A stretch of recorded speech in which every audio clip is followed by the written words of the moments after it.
के लिए हमारे साथ कार्यक्रम में अब शामिल हो रहे हैं फुलरटन सिक्योरिटीज के executive vice president Rajneesh Kumar. आपका स्वागत है मिस्टर कुमार। सबसे पहला सवाल यही कि क्या 5500 के ऊपर कल हम निकले हैं, अब इसे एक ब्रेकआउट के तौर पर समझा जाए, बॉटम बन गया ये भी समझ लें, यहां से लेकर बजट तक क्या चाल रहेगी बाजार की, अब ऊपर पे कहां तक जाता हुआ दिखता है? देखिए, मार्केट की वैल्यूएशन अगर आप देखेंगे तो ये काफी हद तक लॉन्ग टर्म जो पी रेशियो पे मार्केट दिख रहा है, अभी एवरेज पी रेशियो पर दिख रहा है, लॉन्ग टर्म एवरेज पर, तो मार्केट काफी फेयर वैल्यू पर है, ऐसा हमारा मानना है।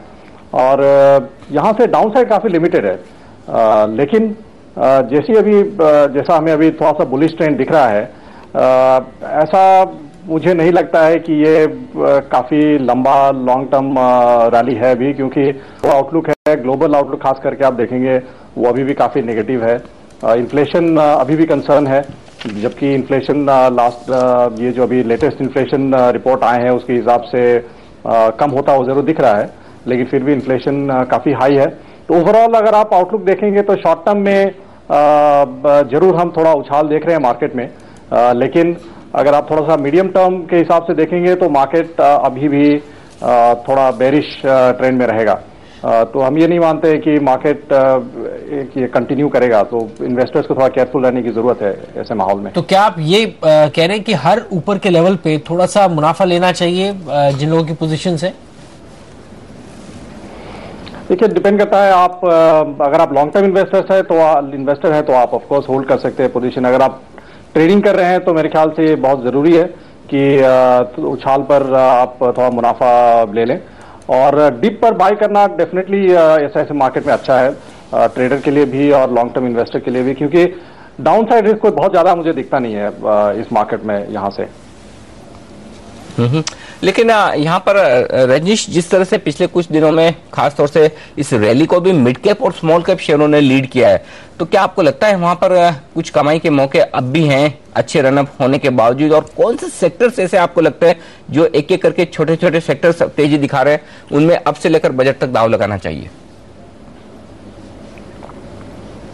देखिए, ये जो अभी से लेकर बजट तक का जो रैली है, ये काफी हद तक जो इन्फ्लेशन से रिलेटेड जो ट्रेंड आए हैं या जो गवर्नमेंट के स्टेटमेंट्स आए हैं, जैसे इंफ्रास्ट्रक्चर पे कुछ स्टेटमेंट आया तो उसके कारण थोड़ा सा उछाल दिख रहा है इंफ्रास्ट्रक्चर स्टॉक्स पर। और जैसे इन्फ्लेशन का चूंकि फिगर कम आया तो ऐसी उम्मीद की जा रही है कि 17 मार्च से जब आरबीआई की पॉलिसी रिव्यू होगी तो शायद रेट्स जो रेपो रेट्स है वो शायद नहीं बढ़ेंगे, ऐसा सोचकर कुछ हद तक जैसे आप बैंकिंग स्टॉक्स में उछाल देख रहे हैं। लेकिन ये थोड़ा सस्टेनेबल रैली नहीं है, और मेरे ख्याल से आप इस सेक्टर वाइज अभी से लेकर बजट तक ट्रेड करने के लिए कोई बहुत क्लियर ट्रेंड हमें नहीं दिख रहा है।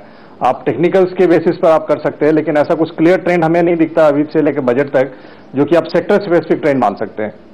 राइट। एक और बड़ा इवेंट है, वो है वायदा बाजार की सेटलमेंट भी। आपको लगता है कि उसके पहले भी थोड़ी सी अपसाइड मिल सकती है, या आपको लगता है कि उसके पहले थोड़ा सा कॉशियस हो जाना चाहिए? देखिए, मार्केट का ट्रेंड अभी टेक्निकल के हिसाब से भी अगर आप देखें और ओवरऑल जो मार्केट का रुझान है उसके हिसाब से अगर आप देखें तो मार्केट का ट्रेंड बुलिश है। तो जैसा लगता है देखकर कि मार्केट शायद इससे ऊपर ही क्लोज होगा, इससे नीचे क्लोज नहीं होगा। लेकिन जैसा मैं कह रहा हूं कि कॉशियस रहना बहुत जरूरी है, इसलिए कि काफी हद तक ये इंटरनेशनल न्यूज पर भी ड्राइव हो रहा है मार्केट, जो हमने पिछले कुछ दिनों में नहीं देखा है। लेकिन नेगेटिव न्यूज आ सकते हैं, खास करके आप देखिए मिडिल ईस्ट में फिर से एक टेंशन सा बन रहा है, तो उसके कारण क्रूड के ऊपर भी इम्पैक्ट आ सकता है। तो इन सब चीजों का इम्पैक्ट हमारे ऊपर काफी जल्दी आता है, तो थोड़ा केयरफुल रहना डेफिनेटली बहुत जरूरी है। यहाँ पर रजनीश, अगले हफ्ते पार्लियामेंट का सेशन शुरू हो जाएगा और उम्मीद ये की जा रही है कि मंगलवार को जेपीसी के गठन का अनाउंसमेंट भी होगा शायद पार्लियामेंट में। बाजार इस बात को काफी हद तक मानकर चल रहा है कि जेपीसी बन जाएगी, बजट पेश होगा।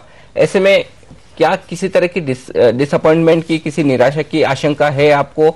उसके पहले सावधान होना चाहिए, आप हल्का होना पसंद करेंगे? देखिए, मुझे नहीं लगता है कि मार्केट बजट से कोई बहुत ज्यादा उम्मीद करके बैठी है, काफी हद तक चीजें प्राइस्ड इन है, लेकिन जो अच्छे बातें निकल सके आ सकती हैं बजट में, वो खास करके फिस्कल डेफिसिट के ऊपर है।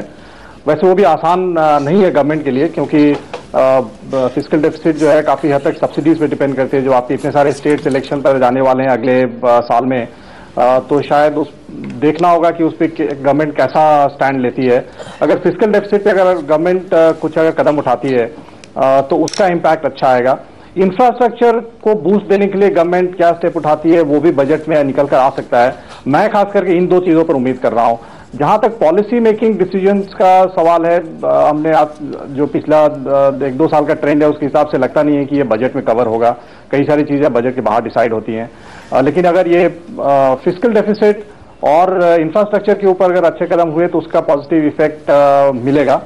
और अगर नहीं होता है तो मुझे नहीं लगता है कि मार्केट जी रजनीश, आप हम दिखा दें ताजा तस्वीर आप देख सकते हैं। यूके सिन्हा नए सेबी चीफ फिलहाल अपने नए ऑफिस की ओर बढ़ते हुए अनिल जी, एक शानदार करियर रहा है यूटीआई में और अब फिलहाल सेबी के चीफ बनते हुए नजर आ रहे हैं। काफी रिफॉर्मिस्ट भी रहे हैं। बिल्कुल, और काफी अच्छे एक एडमिनिस्ट्रेटर माने जाते हैं यूके सिन्हा, जिन्होंने एक बहुत ही शानदार कार्यकाल हिंदुस्तान के सबसे बड़े म्यूचुअल फंड के हेड के तौर पर, यूटीआई म्यूचुअल फंड के सीएमडी के तौर पर उन्होंने पूरा किया। अब सेबी के चीफ है, यानी कि पूरे फाइनेंशियल मार्केट्स, खासतौर से शेयर बाजारों के एक को रेगुलेट करने वाली जो एपेक्स बॉडी है, सबसे बड़ी संस्था है, उसके चीफ के तौर पर अब वो कार्यभार संभाल रहे हैं। काफी चुनौतियां हैं, अच्छे खासे काम हुए हैं पिछले 3 सालों में। ज्यादा है या आपको लगता है कि फिलहाल कम है? क्या लग रहा है आपको? चुनौतियां इस मार्केट में हमेशा बनी रहती है जो अनिल, और कभी कम होने का नाम नहीं लेती। सबसे बड़ी बात तो ये कि इन्वेस्टर्स को बाजार में, नए इन्वेस्टर्स को कैसे लाया जाए, दायरा कैसे बढ़ाया जाए, क्योंकि हमारे बाजार तेजी में भले ही है लेकिन अब भी बाजार में नए इन्वेस्टर्स उतने नहीं आ रहे हैं डेवलप कंट्रीज के मुकाबले में जितने आने चाहिए। और जो कुछ इन्वेस्टर हैं उन्हें यह भरोसा होना चाहिए कि बाजार सेफ है, सिक्योर है, ऑपरेटर्स फ्री हैं और बाजार में गलत काम नहीं हो रहे हैं, नहीं होने दिए जाएंगे। ये एक भरोसा जो इन्वेस्टर्स पहले से है, क्योंकि नहीं तो लोगों को ये लगता है कि यार यहां पर कुछ भी चलता है। तो वो एक बड़ा काम है सेबी का। और कुछ मुद्दे हैं जिन पर सेबी चीफ की आगे प्राथमिकताएं होंगी, जिस तरह से म्यूचुअल फंड और इंश्योरेंस के बीच में विवाद चल रहे हैं। म्यूचुअल फंड इंडस्ट्री काफी परेशान है और ऐसी उम्मीद की जा सकती है सिन्हा साहब जो कुछ म्यूचुअल फंड इंडस्ट्री से यहां पर आ रहे हैं तो वो इस इंडस्ट्री के कुछ न कुछ जो दुख दर्द है उन्हें कम करने की कोशिश जरूर करेंगे।